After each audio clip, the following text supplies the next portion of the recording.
Hey guys, this is the Hub on Hollywood, and today is a very special mini red carpet opening weekend review of I Want to Dance with Somebody, filmed right here in Massachusetts and predominantly in the Boston area. Yeah. I'm Jamie. I'm James. Let's talk about it. Here we go. And dance about it.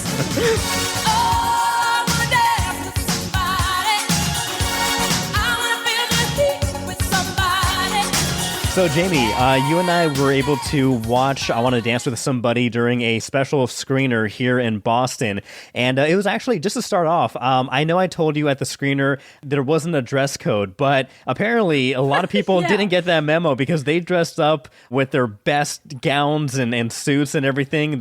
I don't know what was going on. Everyone looked great. I'm sure we looked good too, but people were on a whole nother level for this movie. We were way underdressed, okay? Like, this we is were like comfortable. Gala level, like, sparkling gowns and, like, full tuxedos. I'm like, oh my God. Like, I just ran over here after, being with my kids all day, and I'm all schleppy, and I got just, like, a sweater and a really old hat, and it's like, I'm just gonna hide here. We did get snacks, though. I will say this. It was a very cold night, and I saw a lot of those people who were dressed to the T, feeling very cold and looking very cold, walking back to their parking spot. Back to the T. So, yeah. Back to the T. And so I will say, I think at the end of the night, we made the good decision and right decision to dress comfortably and warm. But I Want to Dance with Somebody, starring Naomi Ackie. This was a film that pleasantly surprised me with how much I enjoyed it. And again, this is a non-spoiler review of this biopic, this Whitney Houston biopic. But I will say right off the bat that I know that it was written by the same folks who made Bohemian Rhapsody, but I will say this one was a better biopic. But I would say not by a mile, but I thoroughly enjoyed watching this one. Right, because we've been getting so many of these biopics lately of famous musicians, of some of the greatest musicians of all time, like the Freddie Mercury one, and Big Glasses, and Elton John. Elton John, and the new Elvis movie starring Austin Butler. And Tom Hanks. But I have to agree with you that of all the ones that have come out so far, I feel like this is one of the better ones, and it's the most probably true to reality and true to the true story of her life. Surprises right off the bat, James. We know that famously she had so much trouble with her relationships that sort of became her downfall towards the end of her life. But we learn a lot more about everything else that was going on. So sort of shocking revelations to many people who might not know what some of the most important relationships in her life actually were. Right. Yeah, I know you were surprised. I was surprised by that, and people who, as we were leaving, we were talking about it, they too were surprised by it. And so it gets really into the personal weeds of Whitney Houston's life. And so that was refreshing, I think, compared to like Elvis, for example, again, starring Austin Butler, which I thought was a very good, was a pretty good biopic movie of the king of rock. But I thought this was a little more fun, and I think you can attribute that to the performances and, of course, the songs of Whitney. There's like nothing better. And so a movie jam-packed with her story, but also plenty of her greatest hits throughout the film. It was a very fun watch for me. Absolutely. And, like I told you, like, I don't think I've ever sat through a movie that gave me chills that many times in a row. And it was all from Whitney's just phenomenal voice. It was fantastic. I mean, you just sit there. It's like you're in a full concert. You get to hear every one of her songs. Now, I don't believe Naomi is the one singing. I think they're right. Playing Whitney's voice, which is just angelic, honestly. It sends shivers through your body, and you feel her joy and you feel her despair, through the music and through the performances, like you mentioned, which I think are spot on. My favorite, in particular, was Bobby Brown, the actor who plays Bobby Brown, and how he is portrayed, and the dynamics between all of the people who care about her in her life, or who should care about her in her life, and how that all tears her apart. Unbelievably well done. A solid watch. My only criticism, James, is that I felt like it dragged towards the end. Yeah, I'll agree with that. I thought the pacing overall, I remember thinking halfway through that the pacing was very good, hitting like the life events of Whitney, telling the story, progressing it, and showing her development. And so I thought the pacing was overall pretty good, except for, as you mentioned, the end. It seemed like it dragged a little bit, and it could have made that landing a little better. However, you still, again, just the fun aspect of this film. You mentioned the singing.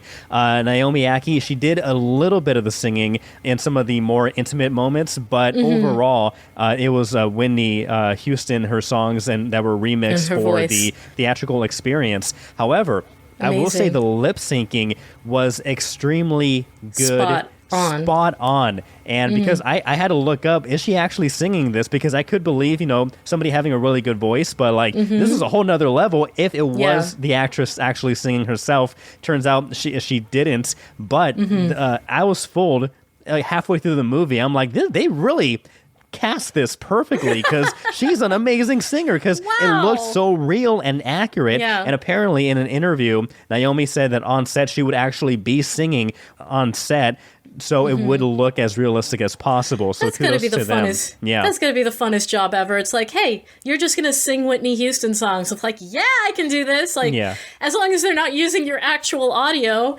I think that's phenomenal. You mentioned that this movie is very fun, but when we walked out of that theater, James, the first thing I think that you said to me when you turned over and you looked at me, you're like, "Are you crying?" I'm like, yeah, and like, I was. There are definitely big emotional hits. In particular, we do see Whitney's daughter portrayed throughout the film. So I feel like that was the beating heart of her conflict and everything, every scene that involved Christina. Man, waterworks, complete waterworks. At least for me, I'm a mom. I don't know. But very emotional and lots of fun as well. One of the other huge standouts, James, Boston. Oh yeah, Boston was great. Okay, so we saw this at the AMC Theater in downtown Boston, right on the Common. Many of the scenes were shot right there, a block away at the Majestic Theater, at Emerson College. Inside the Wang Theater, too, yeah. Inside the Wang as well, inside, all of these theaters right there in the theater district and right down, a block or two from the theater where we watched it. So it's just amazing to see the locations, the scenery, and the people who are in it, and all of the background and supporting roles that our local talent are a part of. I was in this movie a lot, James. Well, I spent a lot of days working on this movie, and I was working on a lot of scenes. You cannot see me in a single spot. Like, I'm not in it. I'm not in it. Don't look for me. But I did get to work on it a lot, so I really appreciate the caliber of films that continue to be made here in the Boston area. No, absolutely. Yeah, it's funny because when they did shoot that performance inside the Wang Theater, they showed like the ceiling, and I was like, I know that ceiling. And the cool thing is, as a reporter, I recently have done a story there, and I was actually on stage. So actually being up there and seeing that perspective out at the seats and at where the audience would be. It was very cool just to see that on film. Now, lastly, the one thing I will say that I've heard some negative reviews, some people saying that the movie glosses over or doesn't dive too much into the addiction or the terrible relationship between Whitney and Bobby Brown. They do cover it, but some reviewers say that they didn't go more into detail about it. And what my response to that would be, you know what? There are different biopics for different reasons, and it depends on what the message and what the director is trying to convey and what they want the audience to take away from it. I think the maker for this one, they want to celebrate the highest highs of Whitney Houston's career, which they do. They do cover her lowest lows, of course, but I think this was a celebration of Whitney and her life and her career and her impact on the music industry, and that was the goal and purpose of this film. So yeah, they did cover her low points with drug addiction and relationship issues, but I think this movie was more of a celebration of Whitney, of who she was as a person, who she was as an entertainer, and what could have been. So I don't think that has much weight to it. I think if you're a big Whitney Houston fan, you're gonna love this movie. We saw people in the movie theater waving their hands as if they're at a concert. Oh yeah, they're dancing and cheering, singing. And so I think if you are a fan of Whitney, I think this is a perfect movie for you. And if you didn't know much about her, I think this covers her life pretty accurately as far as I know. I think overall this is a fun film. If you liked Elvis, there's a little more on the realistic side of things. And so, this gets my recommendation. Much more on the realistic side, not like the Weird Al movie. No. That really off the rails, has absolutely nothing to do with his life whatsoever kind of film. No, it was really realistic. I feel like stay as true to it as possible. And, just to make a comment about the criticisms there, James, I agree with you 100% that this is a celebration of her life. And it felt that way, but you also get that how much of a tragedy it was that, she was lost to drugs and to substances. And to people, negative people around her, using her. That's another thing we saw with Elvis. And a lot of people who die young, oftentimes they're taken advantage of by some of the people that they're supposed to trust and love the most. It's heartbreaking. Yeah. Absolutely. And you do get that sense. So I think it was done justice. I don't think any one movie can cover all the bases or go as in depth as, you need to be. How are you supposed to cover an entire lifetime in 2 hours? We need to not pad the runtime here. I think it was perfect. It might have even been shorter but like you mentioned, fantastic movie, 100% enjoyable. And the songs will give you chills. Yes. And will make you want to jump up out of your seat. And dance with somebody. And dance with somebody, James. Woo! Yeah, so I Want to Dance with Somebody is out in theaters right now. If you've seen it, please let us know what you think down in the comments. Let us know on our social media platforms. We're on Twitter, Facebook, Instagram, TikTok, at Hub on Hollywood. Yeah, we give this movie our strong recommendation. So go out, check it out, and let us know what you think.